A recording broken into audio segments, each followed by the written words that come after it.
आप सभी मीठे मीठे प्यारे प्यारे स्नेही भाई बहनों को बहन की तरफ से ओम शांति। आत्मा निश्चय करेंगे, ओम शांति का अनुभव करेंगे और ओम शांति कहेंगे।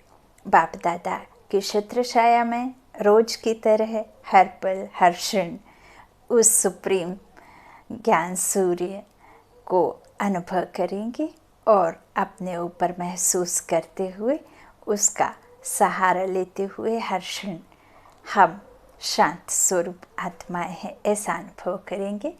आज मुरली के महावाक्य सुनने से पहले निश्चय करेंगे कि हम परमात्मा की पाठशाला में पढ़ने वाले बच्चे और हमारा पढ़ाने वाला टीचर सतगुरु, सत्य ज्ञान दाता, सत्य कथा सुनाने वाला, नर से नारायण और मनुष्य से देवता बनाने वाला बेहद का बाप हमें पढ़ाने आया है।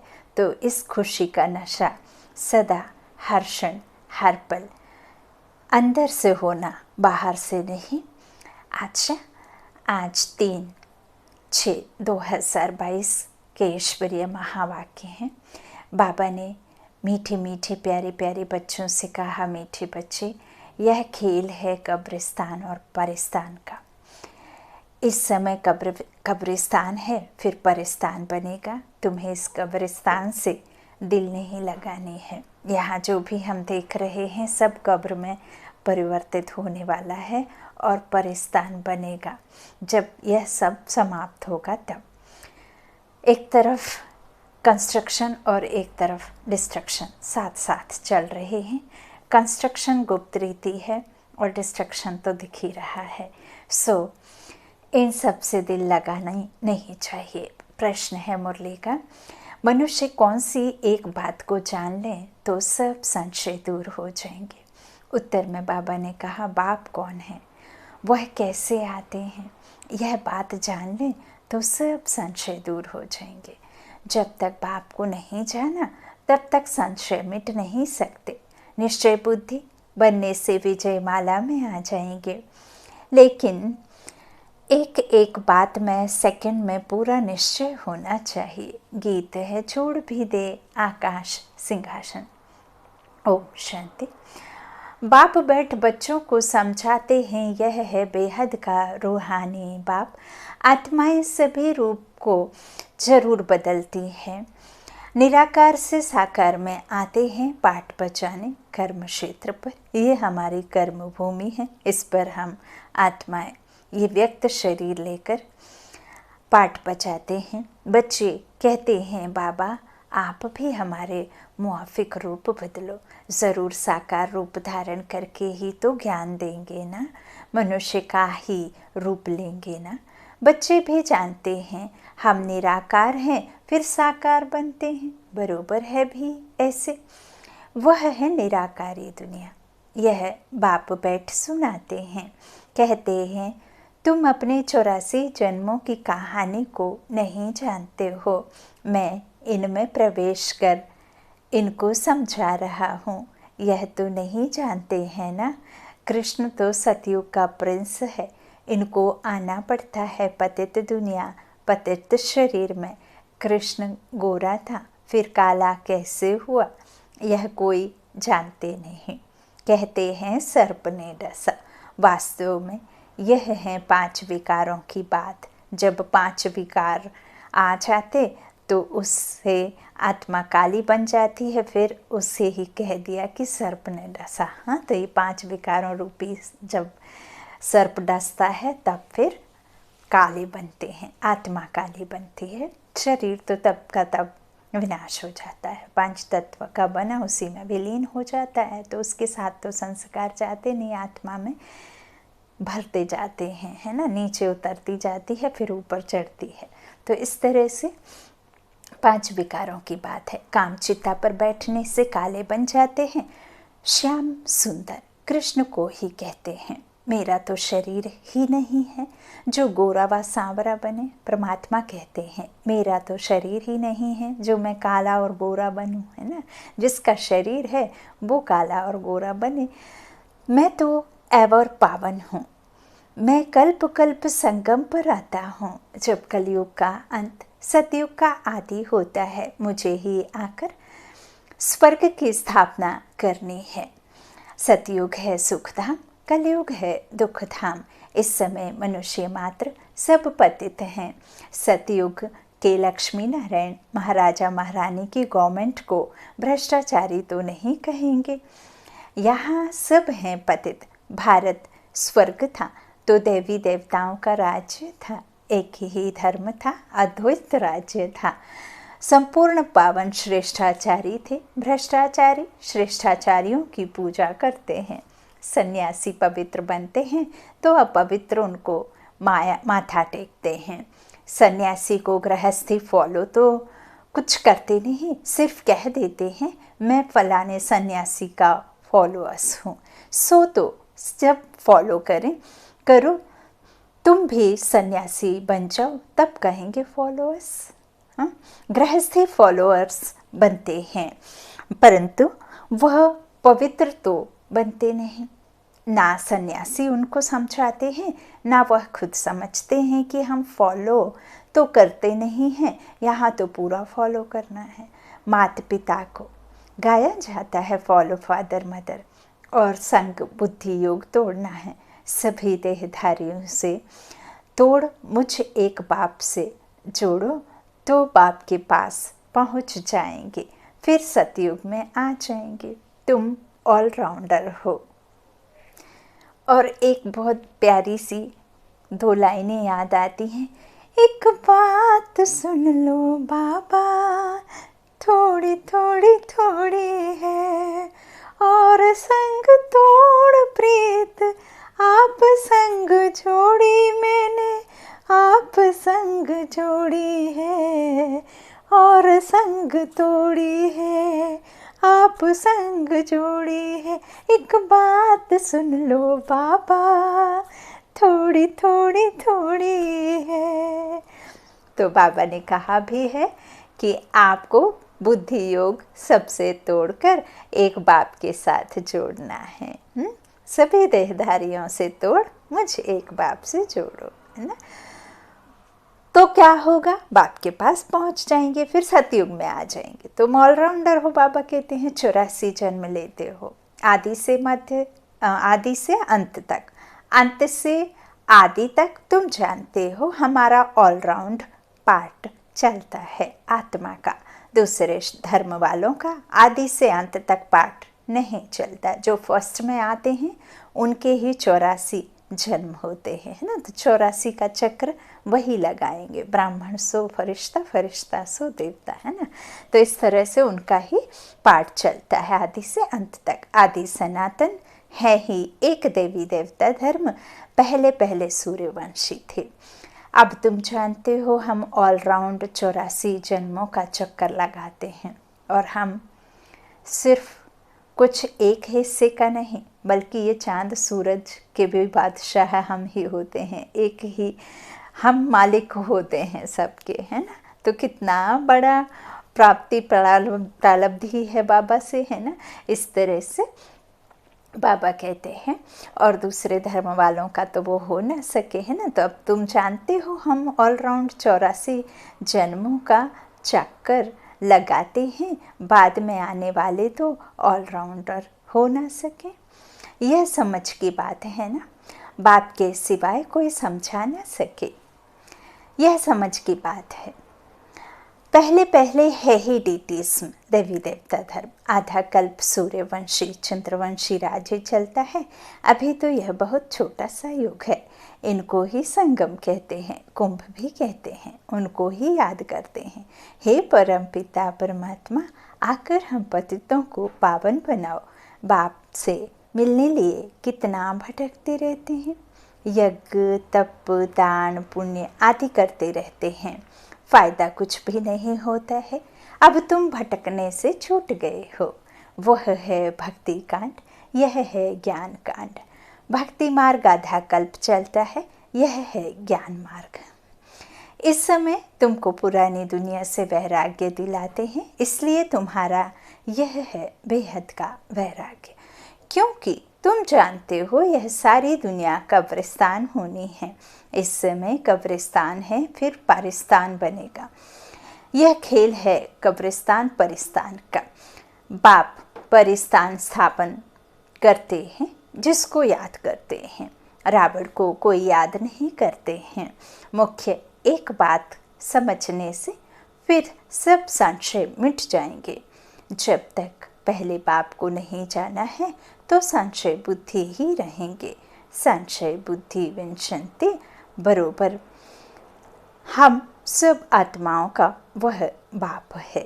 वही बेहद का वर्षा देते हैं। निश्चय से ही विजय माला में पिरो सकते हैं। एक एक अक्षर में सेकंड में निश्चय होना चाहिए।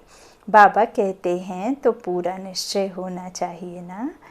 बाप निराकार को कहा जाता है। ऐसे तो गांधी को भी बापूजी कहते थे, परंतु यहाँ तो वर्ल्ड का बापूजी चाहिए ना। वह तो है ही वर्ल्ड का गॉड फादर।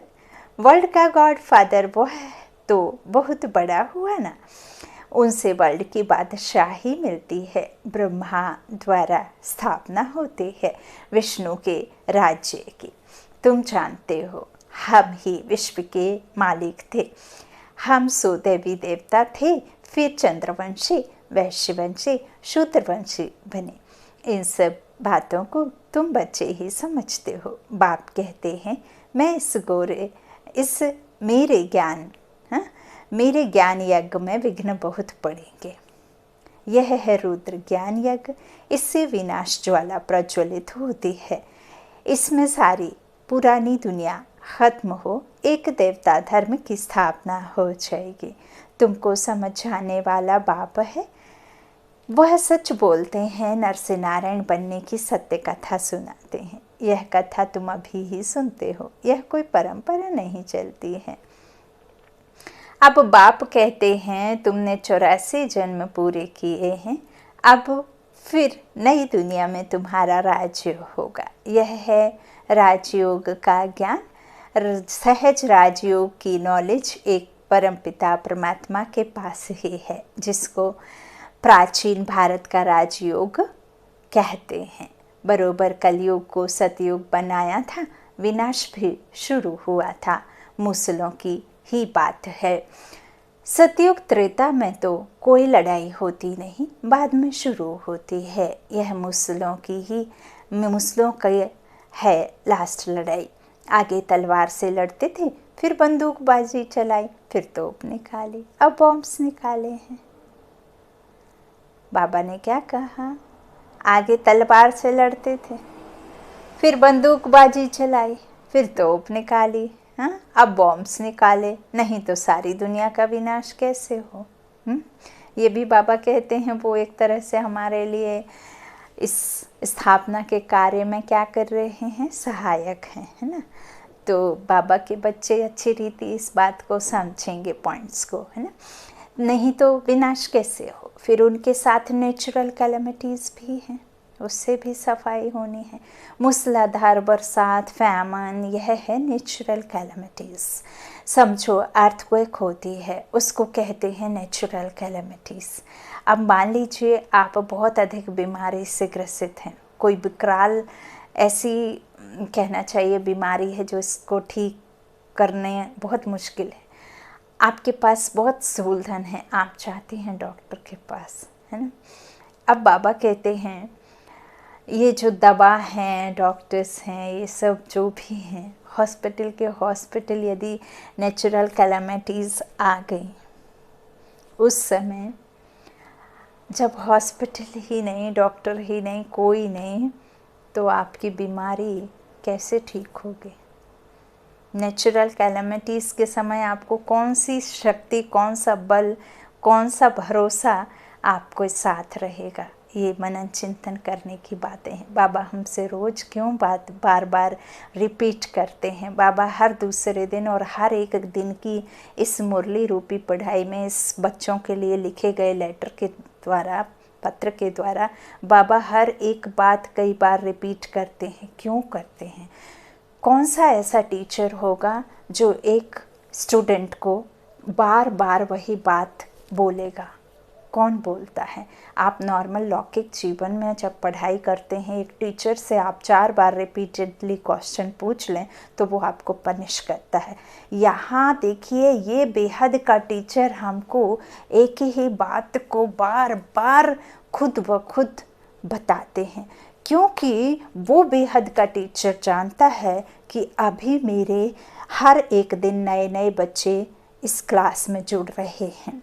उनको अलग से बैठ कर के मैं कोचिंग एक्स्ट्रा क्लासेस लगा नहीं सकता, इसीलिए मुझे इसमें ही वो पढ़ाई पढ़ानी पड़ती है। जो नए बच्चे आते हैं उनको ऐड करना है तो इसमें भी ये ऐड करना है।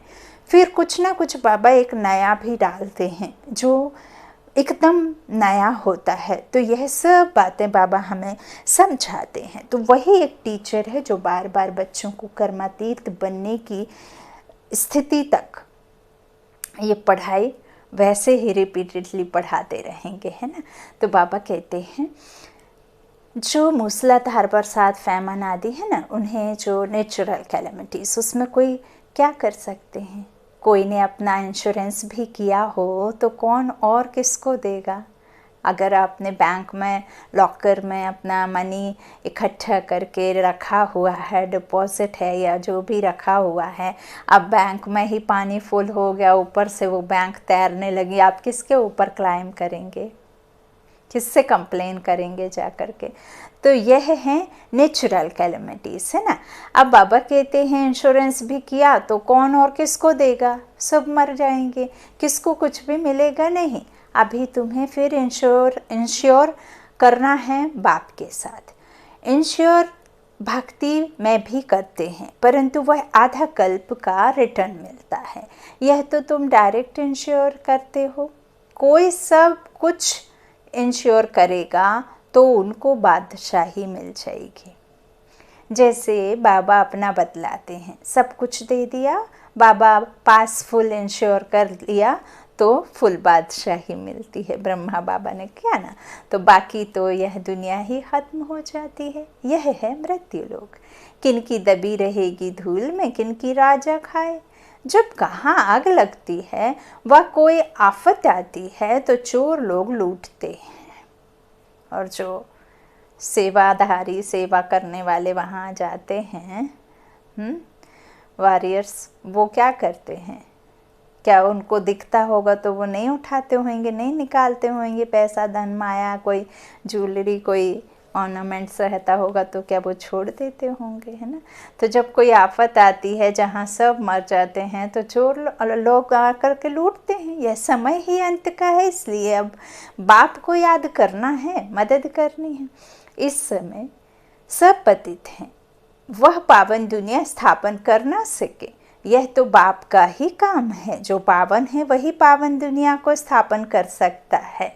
अब जो पावन नहीं है वो कैसे?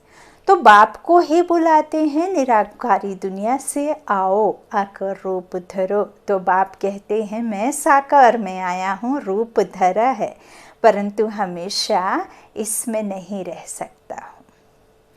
सवारी कोई सारा दिन थोड़े ही होती है, कोई कार में थोड़े ना अपना जीवन व्यतीत कर लेता है ना। कोई हॉर्स राइडिंग करता है तो क्या घोड़े पे 24 घंटे बिता देता है? नहीं ना।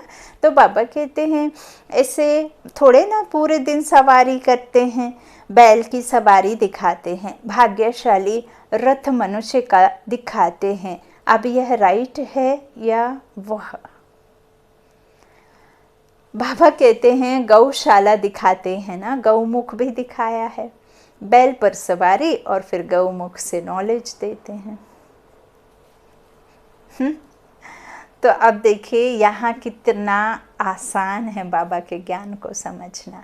जो भक्ति में हमें बताया, जो भक्ति में हमें समझाया, जो हमने भक्ति में समझा और जाना और माना भी। ऐसे नहीं है कि हमने उसको अभी भी मानते ही हैं, लेकिन अब यथार्थ बाबा ने हमें नॉलेज दी है कि what is the wrong, what is the right, है ना। सच क्या है और झूठ क्या है, उसमें अंतर बाबा ने समझाया है। ज्ञान में आकर हमने यही समझा। अब परमपिता परमात्मा आए किसके तन में? कौन से बैल का आधार लिया? ब्रह्मा बैल का। अब ब्रह्मा बैल के तन का आधार तो ले लिया, अब मुख किसका लें? गौ का, उसी मुख का, है ना। तो फिर गौ के मुख से फिर क्या निकला? नॉलेज। तो ब्रह्मपुत्र नदी में आए और उसके मुख से फिर नॉलेज देते हैं। तो यह ज्ञान अमृत निकलता है, ज्ञान सागर का ज्ञान अमृत इस गौमुख के द्वारा। अर्थ है ना, गौमुख का मंदिर भी है, बहुत लोग जाते हैं तो समझते हैं गौ के मुख से अमृत टपकता है, वह जाकर पीना है। अब वो तो पहाड़ियों से दिन रात बहने वाला जो प्रकृति का पानी है वो आता है, उससे क्या अमृत होगा? उससे आत्मा वॉश हो जाएगी क्या? आपके जो अंदर छुपे हुए आसुरी अवगुण हैं उसकी आपको वजह है और उसके सुख का कारण कोई बता पाएगा क्या? पानी पी के, गौमुख के पानी पी के।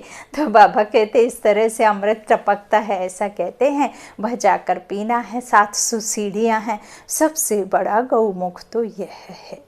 अमरनाथ पर कितनी मेहनत कर जाते हैं, वहाँ है कुछ भी नहीं, सब ठगी है। दिखाते हैं शंकर ने पार्वती को कथा सुनाई, अब क्या पार्वती की दुर्गति हुई? तो उनको कथा बैठ सुनाई।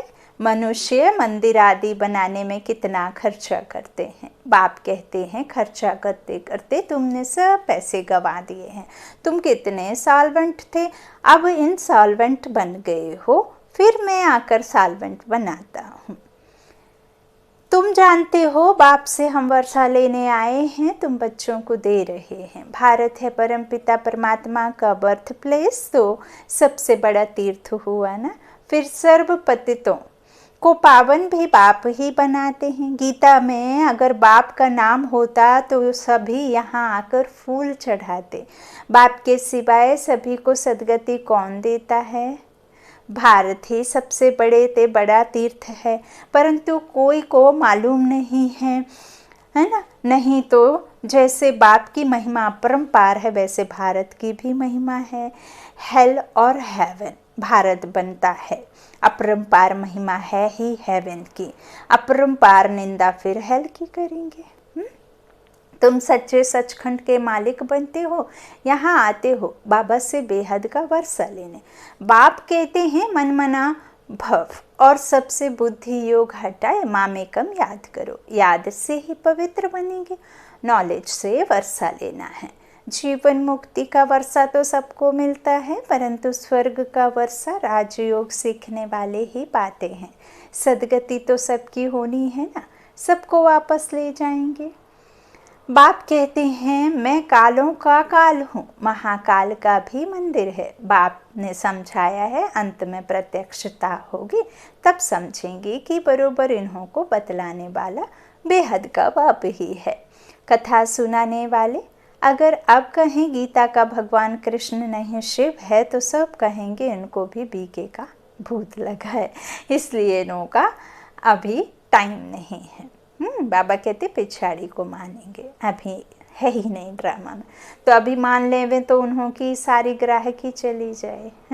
अच्छा, मीठे मीठे सिक्की लाधे बच्चों प्रति माता पिता बाप दादा का याद प्यार और गुड मॉर्निंग।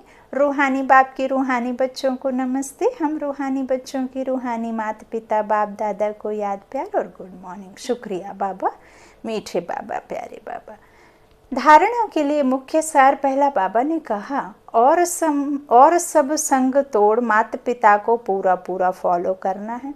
इस पुरानी दुनिया से बेहद का वैराग्य रख, इसे भूल जाना है। दूसरा, यह अंत का समय है, सब खत्म होने के पहले अपने पास जो कुछ है उसे इंश्योर कर भविष्य में फुल बादशाही का अधिकार लेना है। वरदान बाबा ने बच्चों को दिया, ब्राह्मण जीवन में सदा खुशी की खुराक खाने और खिलाने वाले श्रेष्ठ नसीबवान भव।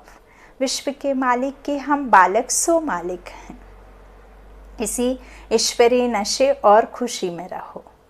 ट्रस्टी बनकर सब कुछ दे दो और ट्रस्ट करके सब कुछ दे दो, और ट्रस्टी बन करके सब कुछ ले लो, है ना।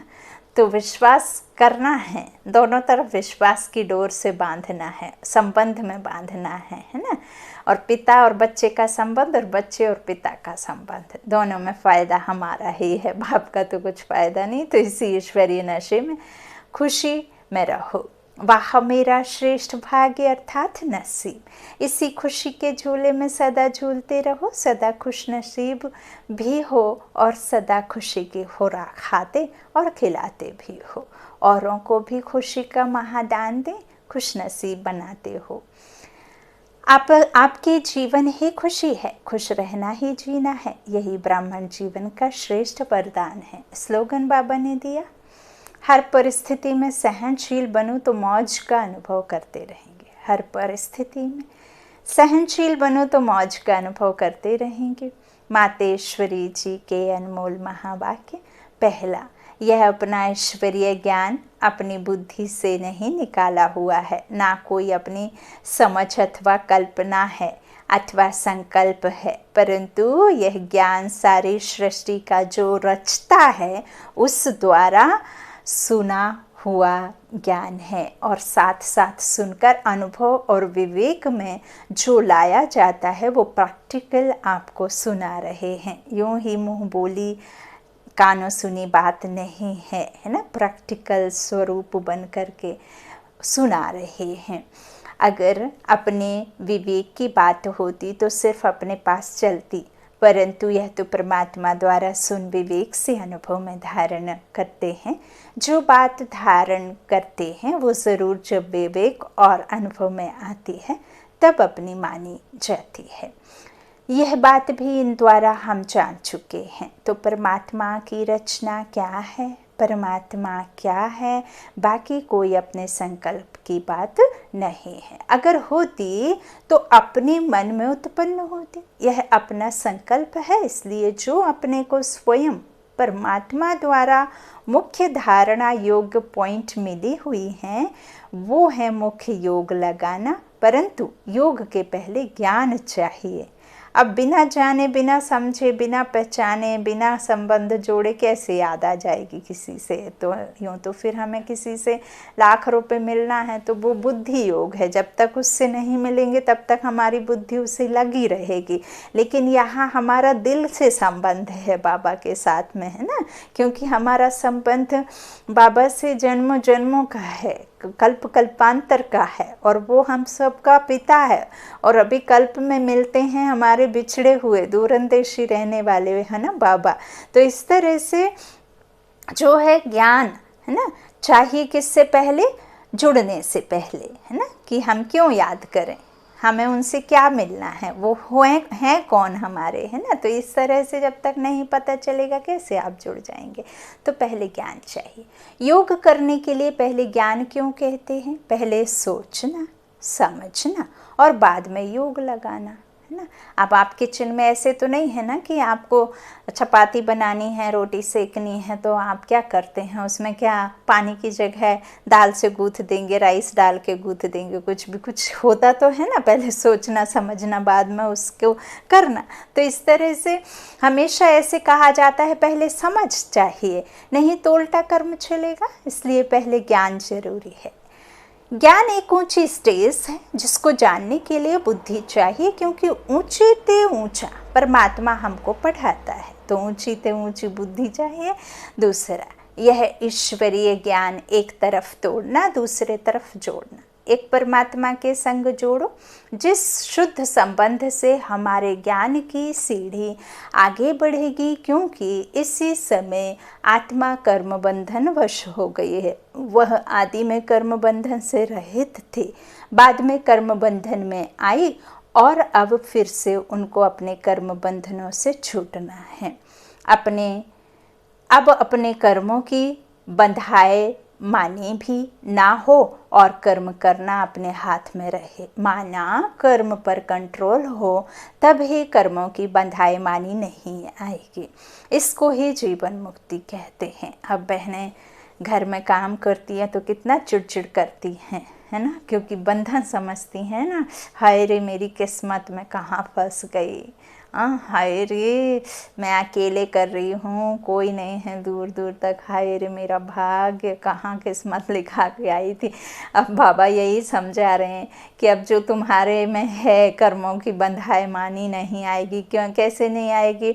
जब आपको ये लगेगा कि ये तो हमारे ही कर्मों का है, चुकतू है ना करना, तो माना कर्म पर कंट्रोल हो तभी कर्मों की बंधाई मानी नहीं आएगी। इसको ही जीवन मुक्ति कहते। नहीं तो कर्म बंधन में, चक्र में आने से सदाकाल के लिए जीवन मुक्ति नहीं मिलेगी। आपने भी सुना, आज फिर से सुन लीजिए। एक बहन ज्ञान सुन रही थी, बाबा ने महावाक्यों में कहा कि जो कल्प पहले हुआ, जो हर पल रिपीट हुआ, वो 5000 वर्ष का एक एक पल हूबहू वैसे ही वैसा रिपीट होगा। तो बहन उठ के चलने लगी घर की तरफ। क्यों चलने लगी? तो अब कल्प पहले जो हुआ सो अभी होना है और आगे भी होगा, तो मेरे को रोटी बनानी है, तो फिर मैं क्या करूँगी ज्ञान सुन के ना। तो इस तरह से बाबा कहते हैं कि जीवन मुक्ति कहते नहीं तो कर्म बंधन में, चक्र में आने से सदा काल के लिए जीवन मुक्ति नहीं मिलेगी। अब तो आत्मा से पावर निकल गई है और उनके कंट्रोल बगैर कर्म हो रहे हैं। लेकिन कर्म आत्मा से होना चाहिए और आत्मा में जोर आना चाहिए और कर्मों को इस स्थिति में आना चाहिए जो कर्मों की बंधाई मानी ना रहे। नहीं तो मनुष्य दुख सुख के लपेट में आ जाते हैं, क्योंकि कर्म उन्हों को खींचता रहता है। आत्मा की शक्ति उस पावर में आती है जो कर्मों के बंधाई मानी में ना आवे। यह है रिजल्ट। इन बातों को धारण करने से सहज हो जाएगा। इस क्लास का मकसद यही है। बाकी अपने को कोई वेद शास्त्रों पढ़ डिग्री हासिल नहीं करनी है, बल्कि इस ईश्वरीय ज्ञान से अपने को अपनी जीवन बनानी है, जिस कारण ईश्वर से वो शक्ति लेनी है।